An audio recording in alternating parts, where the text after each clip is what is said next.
If Parliament was a suburb, it would be among the least diverse in the country.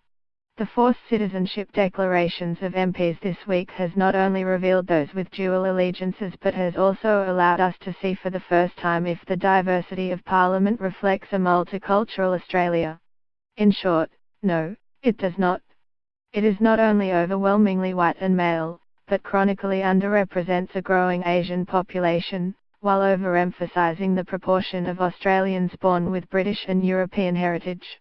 On Wednesday, Prime Minister Malcolm Turnbull said Australia was the most successful multicultural society in the world, but that success has not transferred to the seats of our highest representatives, where only 40% of politicians have at least one parent born overseas, compared to 53% of Australians. That is a parliament that is less diverse than Norfolk Island, settled by the descendants of mutineers from the Bounty, and on par with Quebec in rural New South Wales. If Parliament was a suburb, it would be Frankston in Victoria, North Araby in Sydney, or Clayfield in Queensland, where up to 60% of residents have two Australian parents. According to the Australian Bureau of Statistics, 3% of Australians had a parent born in China and the same amount from India.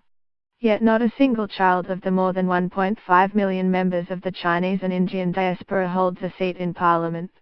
Penny Wong and Ian Goodenow remain the only two MPs with Asian-born parents, along with Lisa Singh, who has Fijian Indian roots. Likewise, a rising Middle Eastern population is struggling to be seen on Capitol Hill.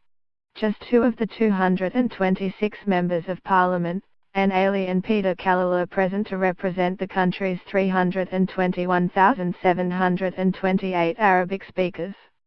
That's 0.8% of Parliament, compared to 1.4% of the country. Take a look inside Cabinet and the proportion of MPs with overseas-born parents shrinks to 30%. An extraordinary two-thirds of Malcolm Turnbull's leadership team is made up of dinky-DI Australians who are minimum second generation. On the floors of the Senate and the House, there's a Greek here, a descendant of the former Yugoslavia there, and a couple of Germans in the mix, but you are more likely to be a child of British parents in Parliament than you are in the rest of Australia. 10% of parliamentarians are the children of British parents compared to 6% of the rest of the country, while Australia's Indigenous population, which makes up 2.8% of the total population, is represented by 2% of Parliament. We've had two generations of non-European migration, but there is the cultural default we have in Australia, a certain image of leadership that is always inclusive of diverse backgrounds, said Australia's Race Discrimination Commissioner Tim Southfarr-Macy. The danger of having a homogeneous parliament is a narrow view of the lived experience of race and ethnicity. Research by the Australian Human Rights Commission last year found 95% of parliamentarians came from Anglo-Celtic European backgrounds, figures that were reflected among the CEOs of the top 200 companies on the Australian Stock Exchange, across the public service and in the executive of universities.